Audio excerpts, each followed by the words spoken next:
And Alex, it was warm all day today for the Cherry Blossom Festival, but now it is already cooling off. Oh yeah, significantly cooler out here than it was earlier today. Already down into the 50s across central Georgia, and we're going to be in the 40s, low 40s at that, before the night is over. Take a live look over downtown Macon now. This is atop Atrium Health Navicent. Yeah, cooling off rather quickly. Feels like 54 thanks to that west wind at 8 miles an hour. We got 58 in Warner Robins, 56 in Byron, 57 in Jeffersonville, 54 down in Dublin, still hanging on to 59 in Vidalia, 56 in Wrightsville, and 56 in Rochelle this evening. Nothing to speak of on the radar picture tonight. And the winds we saw earlier today, the gusts have died down, although we're still seeing some sustained winds at about 10 to 15 miles an hour. That'll be the story as we head through the night tonight. So on into tomorrow we go, so into the low 40s.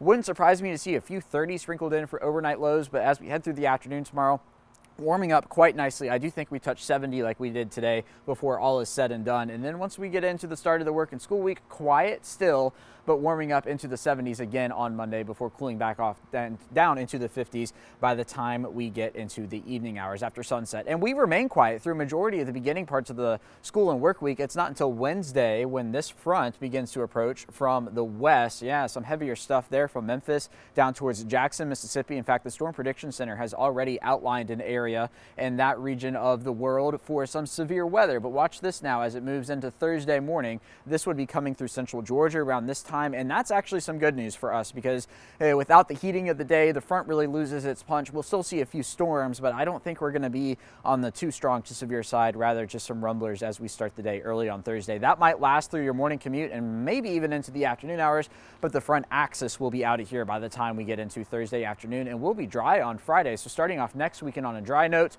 but then it looks like we've got another rain chance building in Saturday afternoon. The Europeans wanting to pull up some Gulf moisture. The GFS not really on board with that, so we've got to get some more alignment on that before we can really figure out what's going to happen, as the system that would provide this showers and storms, they are notoriously hard to forecast. So as we head through the night tonight, going to be looking at 40s across the area, so 50s only for the next few minutes and then back down into the 40s by about 3 a.m. The overnight low tonight is going to be about 42. The average low is 47, so we are a bit on the negative on that. And the wind will be dying down, so out of the west-northwest, 15 to 25 as opposed to the 25 to 35 we saw today. Then for tomorrow, another high temperature of 70, a stellar Sunday, sunny skies to go around. The winds will remain somewhat on the higher side, northwest 10 to 15, so again, not as high as we saw today, but still notable. Sunrise is at 7:34 tomorrow. And our days, they keep getting longer and longer. We're over 12 hours now in terms of daylight, and that's what's helping get our temperatures a bit higher during the afternoon hours. 72 on Monday,